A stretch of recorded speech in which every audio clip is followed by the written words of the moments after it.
अस्सलाम वालेकुम। इस वीडियो में हम बात करेंगे न्यूरोलॉजिकल एग्जामिनेशन की of lower limb, motor examination of lower limb. तो उसमें हम स्टार्ट करते हैं। उसका यही है कि वो लेट की यूजली होती है, मैं बैठा के साथ साथ बता रहा हूँ। पेशेंट को इस तरह करके बैठाना होगा, ऐसे करके। एंड पहले आपने वही इंट्रोडक्शन कराएगा, अस्सलाम वालेकुम, मेरा नाम XYZ, मैं फाइनल ईयर का स्टूडेंट हूँ, मैं आपकी टांगों का मुआयना करूँगा। दौरान मुआयना आपको कोई तकलीफ नहीं होगी। अगर आपको तकलीफ हो तो आप मुझे रोक सकते हैं। और मुआयने के लिए मुझे आपकी शलवार या आपकी जीन्स पैंट जो भी है, जो भी उसने पहनी होगी, वो ऊपर करनी होगी। जितनी भी वो ऊपर हो सकती है उतनी कर लेनी। बेटर ये है कि हम यहाँ तक, नी से ऊपर तक ऊपर कर लें, क्योंकि जब हम नी रिफ्लेक्स करेंगे तो जब हम क्वाड्रिसेप्स फेमोरिस की कॉन्ट्रैक्शन देखते हैं वो हमको ईजिली नज़र आ जाती है। तो यहाँ तक ऊपर करा लेनी है दोनों टांगों की।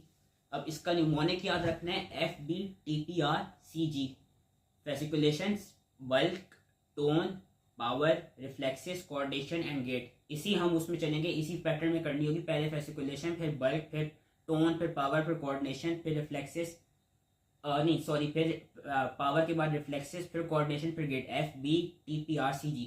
तो इन निमोनिक याद रखना होगा। और कुछ डिजीज में साथ साथ बताता रहूँगा। अपर मोटर न्यूरॉन और लोअर मोटर न्यूरॉन में किस तरह डिफरेंशिएट करते हैं। अपर मोटर न्यूरॉन लीजन की डिजीज का पता होना चाहिए, जो कॉमन डिजीज होती है। स्ट्रोक इस अपर मोटर न्यूरॉन लीजन की डिजीज। उसके बाद मल्टीपल स्क्लेरोसिस, सेरेब्रल पैल्सी। तो ये जो हमारी कोई डिजीजेज हैं, मेनिंजाइटिस, एनकेफेलाइटिस भी आ जाता है, ये अपर मोटर न्यूरॉन में आ जाती है। वेरस लोअर मोटर न्यूरॉन में हमारे पास जो आ जाती हैं वो है पोलियो। उसके अलावा हमारे पास आ जाता है diphtheria, tetanus, your Gillian berry syndrome जो ऑटोइम्यून होती है, एंड योर कहते हैं CIDP which is chronic inflammatory demyelinating polyneuropathy. तो ये कुछ अपर और लोअर मोटर न्यूरॉन की डिजीज हैं जो कि पता होनी चाहिए। तो अभी हम बात करते हैं, मैं सिर्फ लोअर लिम्ब की बताऊंगा। सबसे पहले हमने चेक की फेसिकुलेशंस। फेसिकुलेशंस में क्या है कि जहाँ पे ज़्यादा बल्क नजर आ रहा होगा, जिस तरह मेरा गैस्ट्रोक्नीमियस के लेवल पे नजर आ रहा है, वहाँ हल्के से टैप कर लेना है इस तरह करके। अभी कोई फेसिकुलेशन नजर नहीं आ रही। जो जब भी किसी को अगर लोअर मोटर न्यूरॉन लीजन होगा, तो जो लोअर मोटर न्यूरॉन लीजन का केस होगा उसमें हमको फेसिकुलेशंस मिलेगी। जब हम हल्का सा टैप करेंगे ना तो हमको इनवॉलंटरी मूवमेंट्स जो मसल्स की वो होती हुई नजर आएंगी। तो ये फेसिकुलेशंस अगर मिलती हैं तो वो सिर्फ लोअर मोटर न्यूरॉन लीजन की तरफ जा रही होंगी। उसके बाद हम आ जाते हैं बल्क। बल्क का क्या है, बल्क थाई से भी लेते हैं, थाई से लेकर हम लेंगे, हम लेग से ही ले लेंगे। लेग से लेने का तरीका ये अगेन सेंटीमीटर्स में लेना है। एडक्टर ट्यूबरकल है ना, यहाँ से 10 सेंटीमीटर बिलो, इधर जहाँ पे आपका गैस्ट्रोक्नीमियस का मैक्सिमम बल्क होता है, यहाँ से हमने क्या कहते हैं बल्क ले लेना है। कि एडक्टर ट्यूबरकल से 10 सेंटीमीटर बिलो जाके इस तरह करके बल्क ले लेना है। यहाँ पे मेरा आ रहा है 31 सेंटीमीटर। सिमिलरली दोनों जगहों को कंपेयर करना होगा। यहाँ पे भी हम इसी जगह से एडक्टर ट्यूबरकल से हम 10 सेंटीमीटर गए और यहाँ हमने चेक किया तो ये मेरा आ रहा है, ये भी 31 सेंटीमीटर आ रहा है। तो इस तरह करके हमने बल्क लेना है। अब बल्क का मैं बता दूं कि किस कंडीशन में बल्क इंक्रीज हो सकता है, किस कंडीशन में बल्क डिक्रीज। अव्वल तो देख के बता सकते हैं, जिस तरह मेरा बल्क तो नॉर्मल ही है, तो मैं पतला सा बंदा हूँ। लेकिन जो लोग जिनको लोअर मोटर न्यूरॉन लीजन हो, या जो बेड रिडन पेशेंट हो, जिनको डिसयूज एट्रोफी हो गई हो, उन इंडिविजुअल्स में हमको जो बल्क होता है, या किसी को कोई कैरेक्सिक स्टेट में हो, सिस्टेमिक इलनेस हो, उन कंडीशन में बल्क जो होता है, बल्क हमारा डिक्रीज हो जाता है, मसल वेस्टिंग मिलती है। वेरएस कोई बॉडी बिल्डर हो, या किसी को कोई मायोटोनिक डिसऑर्डर हो, या किसी को ये हो कि कहते हैं डुशेन मस्कुलर डिस्ट्रॉफी हो, उस केस में हमको हाइपरट्रॉफी मिलती है, हमको बल्क इंक्रीज मिलता है।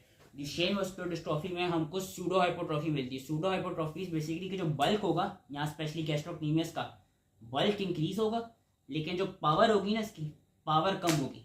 तो ये हो गया बल्क। अब हम चेक करेंगे टोन। टोन का ये कि नॉर्मल इस तरह पेशेंट तो लेटा हुआ होगा, हल्के से यूं हिलाना है, हिप्स की टोन चेक करनी है आपका, इस तरह लेग्स को, और इस तरह हल्के से एंकल्स को हिलाना है कि टोन नॉर्मल है या नहीं है। उसके अलावा हम अलग अलग से फिर क्या कहते हैं हिप जॉइंट की अलग इस तरह ये है कि हम एबडक्शन एडक्शन करा के चेक कर सकते हैं। नी जॉइंट पे हम फ्लेक्जन एक्सटेंशन, दोनों पाँव की फ्लेक्जन और एक्सटेंशन चला करके, और हिप जॉइंट पे एबडक्शन एडक्शन करा के, और एंकल जॉइंट पे भी सर्कुलर मूवमेंट्स करेंगे। इस तरह करके हम नॉर्मली चेक करेंगे कि जो टोन है वो नॉर्मल है या नहीं है। अब टोन की आगे फर्दर डिफरेंट वो आ जाती हैं, रीजनिंग्स आ जाती हैं, हाइपरटोनिसिटी एंड हाइपोटोनिसिटी। अगर तो कोई सेरिबेलर लीजन हो, या किसी को वो हो लोअर मोटर न्यूरॉन लीजन हो, या कभी कभी कुछ न्यूट्रिशनल डेफिशिएंसीज भी आ जाती हैं, लाइक हाइपोकैलीमिया, हाइपोकैल्शीमिया, या आपको वो हो क्या कहते हैं कोई विटामिन की डेफिशिएंसी हो, तो या हाइपोथायरॉयडिज्म, उस केस में हमको टोन जो होती है डिक्रीज मिलती है। मेन जो चीज़ याद रखनी है, lower motor neuron lesions and cerebellar lesion. Cerebellar dysfunction में हमको हाइपोटोनिया मिलता है। अब हाइपरटोनिया की फर्दर दो अलग है। हाइपरटोनिया हमें हमेशा अपर मोटर न्यूरॉन लीजन में मिलता है। उसमें हाइपरटोनिक में आ जाता है स्पेस्टिसिटी और रिजिडिटी। स्पेस्टिसिटी में बता देता हूँ मैं, जब अपर लिंक की बताऊंगा तब भी साथ साथ बता रहा हूँ, लोअर लिंक की बता देता हूँ। स्पेस्टिसिटी ये कि लेट सपोज मैं नी की फ्लेक्शन और एक्सटेंशन चेक कर रहा हूँ। स्पेस्टिसिटी ये है जो कि हमको स्ट्रोक में मिलती है। स्ट्रोक में, मल्टीपल स्क्लेरोसिस में और सेरेब्रल पैल्सी में हमको स्पेस्टिसिटी मिलती है। डिजीज याद रखनी होंगी। स्पेस्टिसिटी में ये होता है कि जब मैं इवेंचुअली इसको फ्लेक्शन और एक्सटेंड कर रहा हूँ तो इनिशियली ये हो रहा है कि मुझे रेजिस्टेंस ही वो हो रही है, फील हो रही है। पेशेंट को मैं बोलूँगा कि अपने क्या कहते हैं पाँव को कंफर्टेबली रखें, उनको अकड़ाएं नहीं, लेकिन इनिशियली मुझे वो फील होगी कि जो पाँव है वो रेजिस्टेंस प्रोवाइड कर रहा है। लेकिन जैसी जैसी मैं पीछे जाता रहूँगा देन नॉर्मल हो जाएगी। क्या अगेन मैं करके दिखाता हूँ। इनिशियली बहुत मुश्किल से हो रहा है, देन आराम से मैं पीछे ले गया। तो जो इस तरह की जो होती है कि इनिशियली रेजिस्टेंस मिल रही है, देन पूरी टोन चेक हो गई, तो ये वाला जो हाइपरटोनिया होता है दिस इज नोन एज स्पेस्टिसिटी। ये हमको स्ट्रोक के केस में यूजली यूनिलैटरली मिलती है। ये होती है स्पेस्टिसिटी। अपर लिम्ब में भी मैं करके दिखाता हूँ, वैसे मैं अपर लिम्ब की अलग से वीडियो में दिखा दूंगा कि लेट सपोज मैं फ्लेक्शन एक्सटेंशन कर रहा हूँ। इनिशियली मुझे मुश्किल हो रही है एंड देन आराम से मैं ले गया, मुश्किल हो रही है फिर आराम से मैं ले गया, तो ये है स्पेस्टिसिटी। अब आ जाती है रिजिडिटी। रिजिडिटी में भी दो तरह की रिजिडिटी होती हैं, लेड पाइप रिजिडिटी और cog wheel rigidity. Cog wheel rigidity का हमेशा हर वक्त याद रखना है कि whenever there is cog wheel rigidity, cog wheel rigidity is due to Parkinson's disease. Whereas अगर हम लेड पाइप रिजिडिटी की बात करें तो लेड पाइप में बहुत सी कॉज आ जाती हैं। आपका ALS आ जाता है, विच इज क्या कहते हैं माइलोट्रोफिक लेटर स्क्लेरोसिस, हंटिंगटन डिजीज आ जाती है, कुछ विटामिन या कुछ मिनरल्स की क्या कहते हैं न्यूट्रिशनल डेफिशिएंसीज में भी लेड पाइप रिजिडिटी मिल सकती है। लेकिन कॉग व्हील का हमेशा रखना होगा, कॉग व्हील पार्किंसन में मिलेगी। कॉग व्हील क्या होगी, लोअर लिम्ब अपर लिम्ब दोनों में दिखाता हूँ। कॉग व्हील ये है कि मेजर टोन है, जब मैं चेक कर रहा हूँ तो हाइपरटोनिया तो है लेकिन वो हर मूवमेंट पे मुझे रेजिस्टेंस ही मिल रही है। इस तरह इसमें तो ये था ना कि पहले रेजिस्टेंस मिल रही थी देन आराम से ऊपर और नीचे हो गया। इसमें ये होगा आपकी जो लेड पाइप रिजिडिटी होगी, लेड पाइप रिजिडिटी में याद रखना है कि लेड पाइप रिजिडिटी में मुझे हर जगह वही मिलेगी कि पाँव बिल्कुल रिजिड हुआ है, सही से मूव कर नहीं रहा। या अपर लिम्ब की बात करूँ तो मुश्किल आ रही है, मूव कर नहीं रहा, ये जो है ये लेड पाइप रिजिडिटी है। कॉग व्हील रिजिडिटी क्या होती है कि इसी तरह की रिजिडिटी होती है लेकिन इसमें हमें साथ में ट्रेमर्स मिल रहे होते हैं।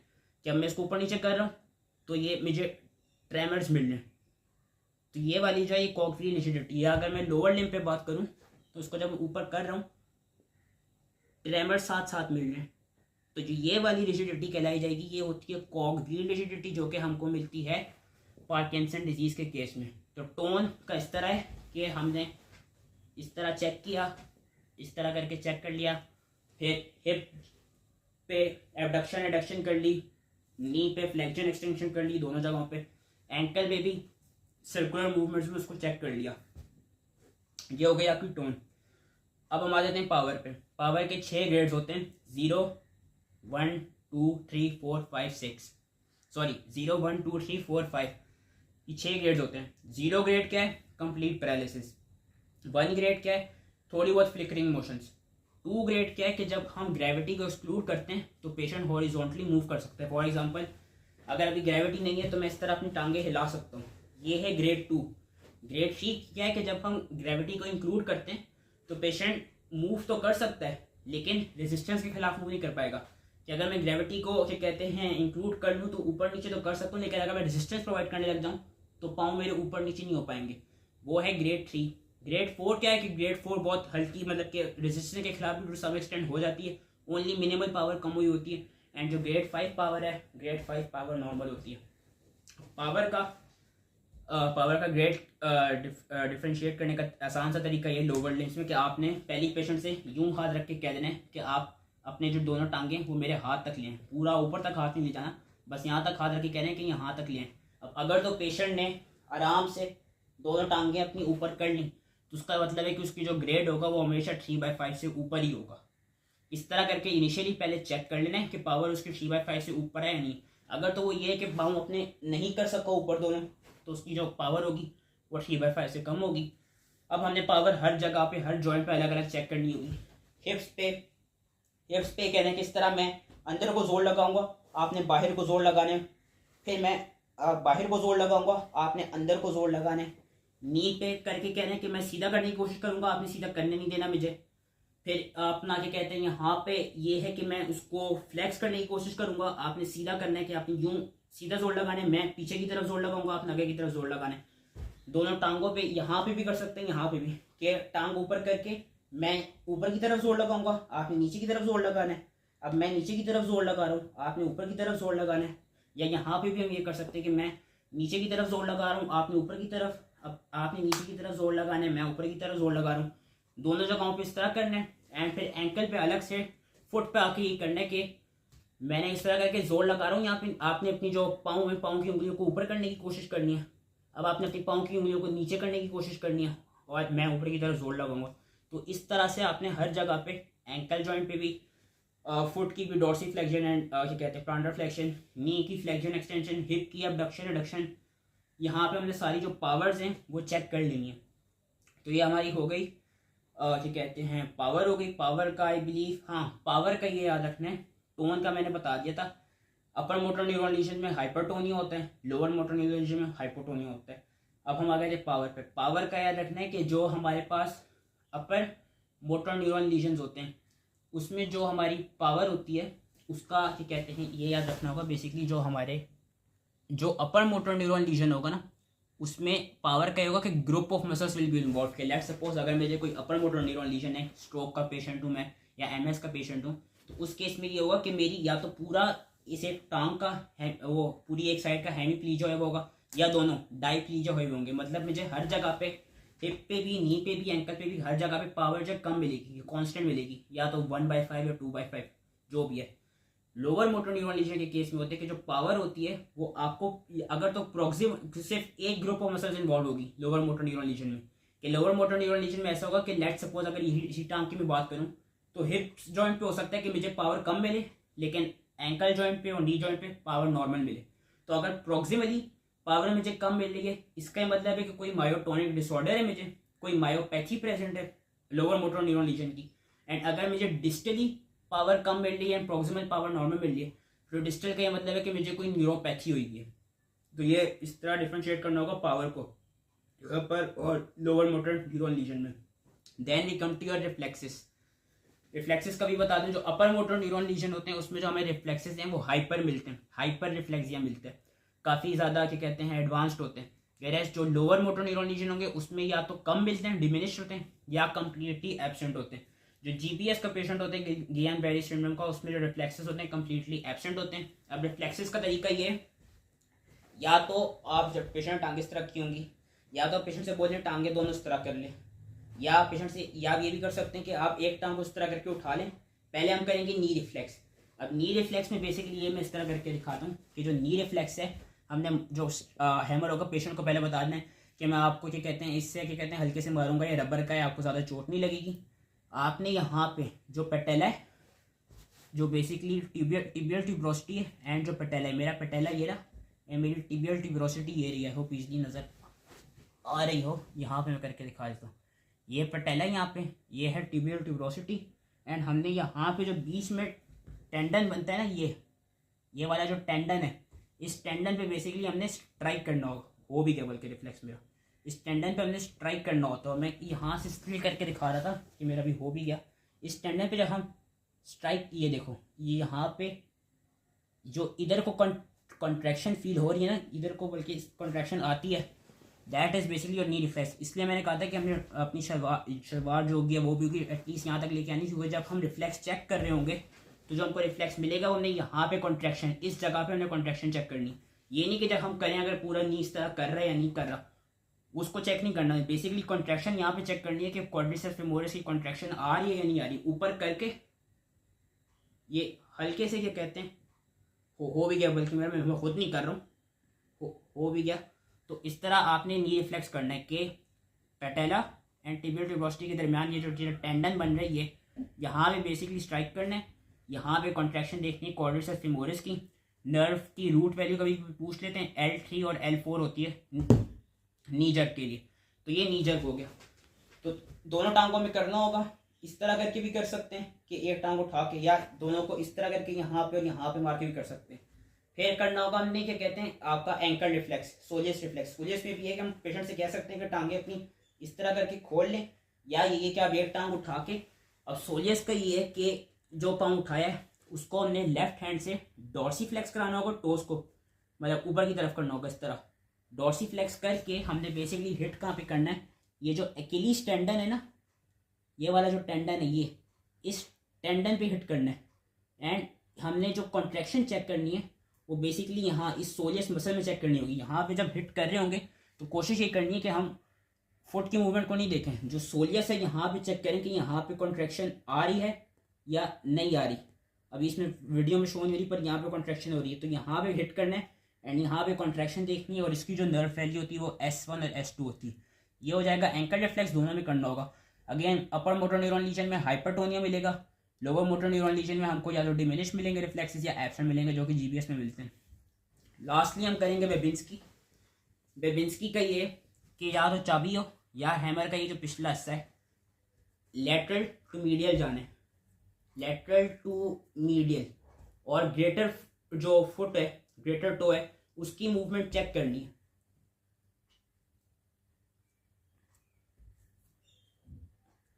बेसिकली जो नॉर्मल बेबिंस्की रिफ्लेक्स होता है जो कि मेरा हो रहा है नॉर्मल, इसके आपका जो पाँव है वो डाउनवर्ड्स आता है। अगर जिसमें बेबिंस्की साइन पॉजिटिव मिलेगा तो बेबिंस्की साइन पॉजिटिव का ये मतलब है कि जब हम कर रहे होंगे तो उसका यूं ऊपर को हो रहा होगा इस तरह करके। जो ये वाला साइन है this is Babinski positive, and ये अगेन हमको अपर मोटर न्यूरॉन लीजन में मिलता है, लोअर मोटर न्यूरॉन लीजन में नहीं मिलता। तो ये 3 रिफ्लेक्सेस करने, नी, एंकल एंड फुट रिफ्लेक्स। अब इस रिफ्लेक्स में 3 और चीज़ें हमारे पास आ जाती हैं। कभी कभी ऐसा होता है कि पेशेंट को चाबी हो या अगर ये पॉइंट ज़्यादा नुकीला हो तो ये इरिटेट कर रहा होता है, जिस केस में बेबिंस्की नहीं आता। तो उसके फिर अलग से 3 मैनूवर हैं जो कि हम चेक करते हैं कि क्या कहते हैं वही, जो कि बेसिकली बेबिंस्की को ही डिटेक्ट करने के लिए करते हैं कि ये तो बेबिंस्की हो गया ना, and Babinski shows upper motor neuron legion.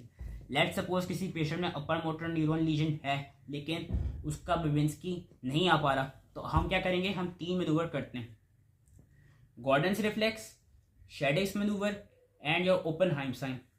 तीनों अपर मोटर न्यूरॉन लीजन के लिए होते हैं। तीनों तब करे जाते हैं जब हमको बेबिंस्की ना मिल रहा हो, मतलब ना पॉजिटिव मिल रहा हो ना नेगेटिव मिल रहा हो, बेबिंस्की आ ही ना रहा हो, ना अपवर्ड मूवमेंट हो रही हो ना लोअर मूवमेंट हो रही हो।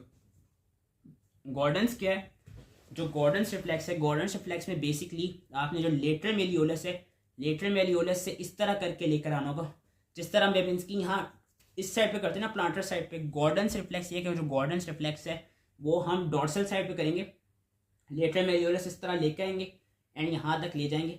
पॉजिटिव गॉर्डन्स रिफ्लेक्स क्या होगा कि जब मेरा फुट ऊपर को अपवर्ड फैनिंग मूवमेंट में आए, सो दैट वुड शो कि कोई अपर मोटर न्यूरॉन लीजन प्रेजेंट है, दैट इज गॉर्डन्स रिफ्लेक्स। अगर हम बात करें कि कहते हैं sorry that is Chaddock's manoeuvre, मैं कंफ्यूज कर गया, मैंने बोला बता दिया, दोबारा मैं बताता हूँ। This is Chaddock's manoeuvre. Gordon's reflex क्या है, गॉर्डन्स रिफ्लेक्स ये है कि मैंने एक हाथ से एंकल को पकड़ना है, दूसरे हाथ से मैंने इसको गैस्ट्रोनिमस को यूं करके स्क्वीज करना है। अगर मेरे स्क्वीज करने से अपवर्ड मूवमेंट हो गई इस तरह करके, तो इसका मतलब है कि गॉर्डन्स रिफ्लेक्स प्रेजेंट है। ये अगेन अपर मोटर न्यूरॉन लीजन को शो कर रहा है। मैं दोबारा बता रहा हूँ, ये वाला जो है कि जब मैंने इस हाथ से एंकल को पकड़ा हुआ लेफ्ट से, राइट से जब मैंने स्क्वीज किया अपवर्ड मूवमेंट हुई, दिस इज गॉर्डन्स रिफ्लेक्स। ये जो यूं की है इस साइड पे, दिस इज शेडिक्स मैनूवर, ये मैं साथ साथ लिखता भी रहूँगा, this is Chaddock's manoeuvre. And जो ओपनहाइम साइन होता है, ओपनहाइम साइन बेसिकली ये होता है कि पाँव उस तरह रखा होगा, ये जो मेरी टिबियल साइड है यहाँ पे मैं या तो अपनी फिंगर से या इसी से यूं करके लेके आऊँगा। अगर तो मेरी यूं करके लेके आने से या इस तरह करने से अपवर्ड मूवमेंट, अपवर्ड फैनिंग हो रही है, तो अगेन दिस वुड शो के अपर मोटर न्यूरॉन लीजन प्रेजेंट है। तो उस स्टेट में, जिस स्टेट में बेबिंस्की ना पॉजिटिव ना नेगेटिव मिल रहा हो, बेबिंस्की आ ही ना रहा हो, तो हमने ये 3 मैनूवर्स करने होते हैं to detect whether upper motor neuron lesion present है नहीं। That is your Gordon's reflex, ये वाला शेडिक्स manoeuvre and your Oppenheim sign. ये सब हो गए। अब हम इसके बाद हम आ जाते हैं कोऑर्डिनेशन पे। कोऑर्डिनेशन हम सेरेब्रल एडिशन को चेक करने के लिए करते हैं। पेशेंट से हम बोलेंगे कि एक पाँव ऊपर रखे घुटने पे और इस तरह करके नीचे लेके आए। ये शिन टेस्ट कराते हैं हम दोनों टांगों का सेरेब्रल एडिशन को चेक करने के लिए। लास्टली हम क्या करते हैं, हम आ जाते हैं गेट में भी करके दिखाता हूँ कि गेट हम किस तरह करते हैं। तो पेशेंट से वैसे बोलेंगे कि नॉर्मल चल के दिखाए, वो गेट के फिर अलग से डिफरेंट रीजंस है कि बैडलिंग गेट है या हाई स्टेपिंग गेट है या किस तरह की गेट है। फिर हम एक कराते हैं टेंडम गेट। टेंडम गेट में दिखा देता हूँ कि हम किस तरह कराते हैं। टैंडम गेट इस तरह होती है कि ये जो सीधी लाइन नज़र आ रही है ना, पेशेंट से हमने बेसिकली बोलना है कि इसमें इस तरह इस तरह इस तरह करके वो चले। That is your basically tandem gait, कि इसने सीधी लाइन पे ऐसे ऐसे ऐसे करके चले। तो ये जो गेट है this is known as tandem gait. Tandem gait का याद रखने के जो टैंडम गेट है ये हमको सेरेबेलर लीजन में मिलती है, कि सेरेबेलर लीजन में वो इस तरह स्ट्रेट लाइन में नहीं चल पाता, वो इधर इधर को गिर रहा होता है। तो ये हमको सेरेबेलर लीजन में टैंडम गेट मिलती है।